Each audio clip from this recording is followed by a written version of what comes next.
আপনাদের স্বাগত জানাই আমি আমার কথা শুনবার জন্য। আজকে একটু আমি রাজনৈতিক দলগুলোকে নিয়ে আলোচনা করতে চাই। প্রথমেই সবচেয়ে আশা জায়গা নিয়ে যে দলটি অনেকের কাছে অন্তত শুরুতে মনে হয়েছিল, এনসিপিকে নিয়ে একটু কথা বলতে চাই। এনসিপি আমার কাছে মনে হচ্ছে, আমরা জাতীয় পার্টির রাজনীতিতে অনেক রকমের নাটক দেখেছি, এনসিপি একটা নাটকে পার্টিতে পরিণত হচ্ছে। এখনো দলের নিবন্ধন হয়নি। এই দলের কারণে সরকার তার নিরপেক্ষতা হারিয়েছে। দল করবার জন্যে সেই ছাত্রনেতাদের একজন সরকার থেকে পদত্যাগ করলেন, দুজন এখনো আছেন। দুজনের একজন মাঝে মাঝে ফেসবুকে স্ট্যাটাস দেন, গভীর রাতে আবার ডিলিট করে ফেলেন। আরেকজন গভীর রাতে মাস লাগিয়ে এনসিপির বৈঠকে যোগ দেন। প্রধান উপদেষ্টার আশীর্বাদে স্পষ্ট, আরও 4-5 জন উপদেষ্টা কলকাঠি নাড়ছেন তাদের হয়ে। দল থাকুক আর না থাকুক, ঘোষণাপত্র থাকুক আর না থাকুক, গঠনতন্ত্র থাকুক আর না থাকুক, নিবন্ধন থাকুক আর না থাকুক, সারা দেশে তাদের প্রোটোকল আছে, তাদের প্রতিনিধিরা বিভিন্ন মন্ত্রণালয়ে আছে, বিভিন্ন সরকারি অফিসে আছে, ব্যবসা বাণিজ্য নানান সুবিধার মধ্যে তারা আছে। বাংলাদেশের ব্যবসায়ীরাও নানা কারণে নানাভাবে তাদের নানা রকমের দুর্বলতা আছে, অতীতের পাপ আছে, তারা সেধেও তাদেরকে এই এনসিপির নেতাদের অনেক কিছু দিয়ে আসছেন। ইডিওলজি বোঝাটা মুশকিল। এবং ইন্টারেস্টিং থিং হচ্ছে, সর্বশেষ যে নাটকটা তারা করলেন সেটা বেশ দারুণ। সেটা কি, এনসিপির এই ছাত্রনেতাদের, বৈষম্য বিরোধী ছাত্র আন্দোলনের যারা জুলাই আন্দোলনে সামনের সারিতে ছিল এবং মানুষ যতটা না বলে তার চেয়ে নিজেরাই বেশি দাবিদার, তারা একটা জুলাই ঘোষণা দাবি করছিলেন অনেকদিন ধরে। গত বছরের নভেম্বরে তারা বলছিলেন নাও অন নেভার, এখনই হতে হবে। শেষ পর্যন্ত সরকার বা প্রধান উপদেষ্টা ট্যাকল দিয়ে এটা এই বছরের, অর্থাৎ 1 বছরের মাথায় আন্দোলনের বর্ষপূর্তির দিনে সেটা ঘোষণা করলেন। সেই ঘোষণার দিনে, এই অভ্যুত্থানের দিনটিতে, যে দিনটিতে অসংখ্য মানুষ মারা গেছে, সেই দিনটিতে এনসিপির গুরুত্বপূর্ণ 5 জন তারকা নেতা কক্সবাজারে গেলেন। কেন গেলেন, কি করতে? লোকে করিডোরে নানা কথা বলে। কেউ বলে ষড়যন্ত্র করতে গেছেন, কেউ বলেন এটা তাদের কৌশলের অংশ। কোনো নেতা এখানে থাকলেন, এর সঙ্গে আছেন, তারা দেখাচ্ছেন জুলাই ঘোষণার সঙ্গে। আবার কিছু নেতা বাইরে থেকে যেন তারা বলতে পারেন আমরা এতে সম্মত নই, সম্মত ছিলাম না। আবার কেউ মনে করেন কোনো ব্যবসায়িক ডিলে গেছেন।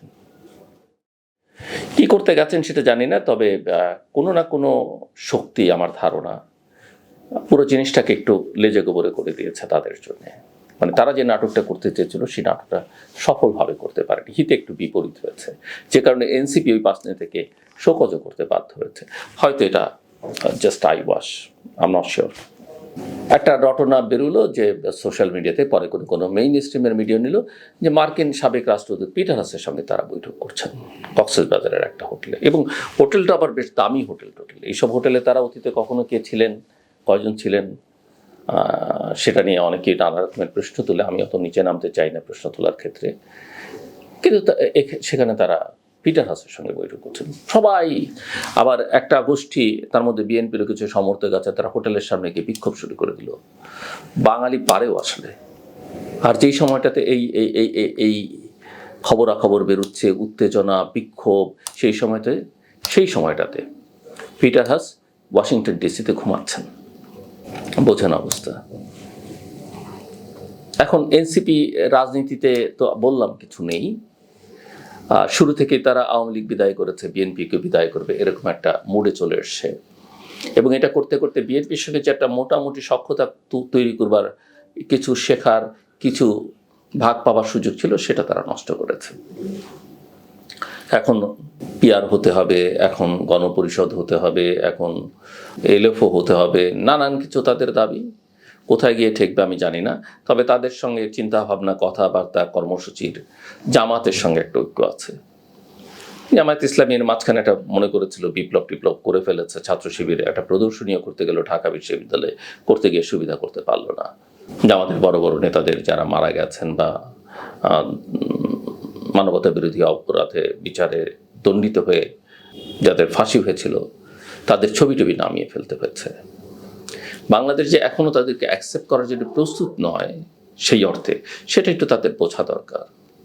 24-এর অপরাধ নিয়ে আমরা কথা বলছি, নিঃসন্দেহে অপরাধ, কিন্তু 71 তো আমাদের জন্মের সময়। সেই অপরাধকে আমরা ভুলে যাই। আওয়ামী লীগকে মাপ চাইতে হবে, আমি আবারও বলি জামাতকে মাপ চাইতে হবে। হ্যাঁ, আমি বিশ্বাস করি এখন যারা জামাত করেন, এখন যারা শিবির করেন, 71-এর অপরাধের সময় তাদের অনেকের জন্মও হয়নি, কিন্তু সেই লিগেসিটা তারা বহন করছেন। সেই অপরাধের সেই দায় তাদের নিতে হবে, সেই আদর্শ, সেই সময়টাকে তারা অস্বীকার করছেন না।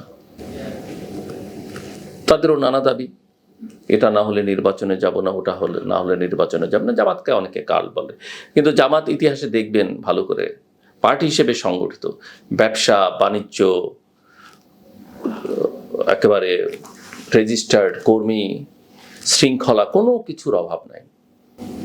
রাজনীতিটা ঠিকঠাক মতো করতে পারেন, যেই কারণে জন্মের পর থেকে ইতিহাসের নানা পর্যায়ে জামাত অনেক ভুল করেছে। যেমন তারা 71-এ করেছে, যেমন তারা 86 এরশাদের নির্বাচনে আওয়ামী লীগের সঙ্গে চলে গিয়ে ভুল করেছে, আর সেই সুযোগে বেগম জিয়া আপুসীর নেতৃত্বে পরিণত হয়েছেন বিএনপির। সো জামাতের ভুলের কোনো শেষ নেই।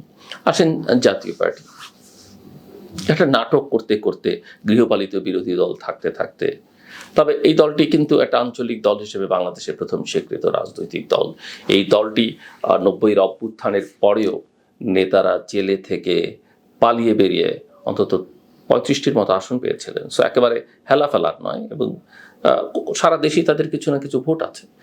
কিন্তু দলের মধ্যে এত নাটক, স্বামী স্ত্রীর নাটক, ভাইয়ে ভাইয়ের নাটক, দলটা ভাঙলো, অনেক দফা ভাঙলো। এখন যে কে আসল নেতা কে নকল নেতা কিছুই বোঝা যাচ্ছে না। তবে একটা গোষ্ঠী তো একবারে চিহ্নিত, যারা শেখ হাসিনার একেবারে পুরোপুরি দোসর ছিল, বাকিরা সুবিধা টুবিধার জন্য মেনে নিয়েছিল। আসেন ইসলামী আন্দোলন, শেখ হাসিনার আমলের সকল সুযোগ সুবিধার মধ্যে তারা ছিলেন, নির্বাচনগুলোতে অংশ নিয়েছেন, ভোট ইতিহাসে ফলাফল খুব ভালো নয়, বড় বড় মিছিল মিটিং করতে পারেন নিঃসন্দেহে। হেফাজতেরও একই অবস্থা। হেফাজত অবশ্য আমি পলিটিক্যাল পার্টি না, তারা নিজেরাও বলেন, আমি বলছেন, কিন্তু হেফাজতের ভেতরে কিছু ছোট ছোট পলিটিক্যাল পার্টি আছে, তাদের কিছু নেতা আছে। তো এদের শক্তি আসলে সেই অর্থে, যেহেতু এরা এদের মধ্যে কেউ জামাত যেমন পলিটিক্যাল ইসলাম, হেফাজত, ইসলামী আন্দোলন, ট্র্যাডিশনাল ইসলাম, এগুলোকে ব্লেন্ড করতে গিয়ে চাইছেন তারা কতটা শেষ পর্যন্ত করতে পারবেন, ইতিহাস খুব একটা তাদের এই চলতি প্রক্রিয়ার পক্ষে সাক্ষ্য দেয় না। আওয়ামী লীগ অতীত ইতিহাস গৌরবেরও যেমন, কলঙ্কেরও তেমন। মুক্তিযুদ্ধোত্তর বাংলাদেশে মুক্তিযুদ্ধের নেতৃত্ব দিয়ে দলটি অনেক অপকর্মের সঙ্গে যুক্ত, একদলীয় শাসন থেকে শুরু করে নানা সময়, বিশেষ করে 2014 থেকে 2024 পর্যন্ত তারা যা করলো অবর্ণনীয়। আর 36 দিনে তো যা করেছে সেটা গোটা পৃথিবী দেখেছে, বাকিগুলো কিছুটা দৃশ্যমান কিছুটা অদৃশ্যমান। এখন তারাও আবার ওই জামাতের পথ ধরেছে। জামাতকে যেমন তারা নিষিদ্ধ করেছিল, এই সরকার বদলের সঙ্গে সঙ্গে জামাতের প্রভাব বাড়বার সঙ্গে সঙ্গে আওয়ামী লীগকেও কার্যক্রম স্থগিত করা হয়েছে, নিষিদ্ধ করবার পথে। যদিও নিষিদ্ধ করতে হলে আইনি প্রক্রিয়া করতে হয়, সেই আইনি প্রক্রিয়ার মধ্যে সরকার এখনো ঢোকেনি। তো আওয়ামী লীগও, জামাতও ক্ষমা চায় না, আওয়ামী লীগও ক্ষমা চায় না। শেখ হাসিনা তো সম্ভবত মনে করেন এখনো তিনি প্রধানমন্ত্রী। কিন্তু আমার প্রশ্ন, আওয়ামী লীগের এই যে আওয়ামী লীগ নেতৃবৃন্দ ভাবছেন কিনা, সরকার ভাবছে কিনা, অপর অপর রাজনৈতিক দলগুলো ভাবছে কিনা? আওয়ামী লীগের 30 থেকে 35% ভোট আছে। আমি ধরলাম যে এই অভ্যুত্থান অপকর্মের পরে ভোট অনেক কমে গেছে, তারপরে তো 20% ভোট, 50% ভোট। তো আপনি 1 কোটি 2 কোটি 3 কোটি এই যে মানুষ, এদেরকে বাদ দিয়ে আপনি কিভাবে নির্বাচন করবেন? এদেরকে বাদ দিয়ে আপনি কিভাবে রাজনীতি করবেন? আর সেটা করতে গেলে তো যে অচল অবস্থা তৈরি হবে। এরা যদি আন্ডারগ্রাউন্ডে যায়, তাদের বিদেশি কিছু সমর্থক গোষ্ঠী আছে, তারা যদি তাদেরকে সহায়তা দেয়, আপনি দেশের স্থিতিশীলতা কিভাবে ফেরাবেন? আর অপরাপর যে ছোট ছোট রাজনৈতিক দলগুলো আছে, আমি তাদের গুরুত্ব দিই, কারণ তাদের ভয়েসের একটা মূল্য আছে। বড় দলগুলো যে অনেক সময় অনেক ন্যায় কথা বলে না, ছোট দলগুলো বলে। তো তারা কিভাবে অ্যাকোমোডেট হবেন আগামী দিনের রাজনীতিতে, সেটা একটা বড় প্রশ্ন। তবে কারো লেজুর হয়ে বা এদেরকে ছত্রছায়া রেখে আসলে বড় দলেরও লাভ হয় না, ছোট দলেরও লাভ হয় না, এটা আমি অতীতে বলেছি। এই বিষয়গুলো একটা শুরু হওয়া দরকার। তো সব মিলিয়ে রাজনৈতিক দলগুলোর যেভাবে গড়ে উঠেছে, আমরা অনেক সংস্কারের কথা বলছি, দলগুলোর ভেতরে সংস্কার দরকার, দলগুলোর সম্পর্কের ক্ষেত্রে এক ধরনের নতুন সমীকরণ দরকার। এই বিষয়গুলো শুরু না হলে বাংলাদেশের রাজনীতি আগামী দিনে খুব স্বস্তিকর সুখকর হবে বলে আমার মনে হয়। আমার কথা শুনবার জন্য অসংখ্য ধন্যবাদ। সবার জন্য শুভকামনা।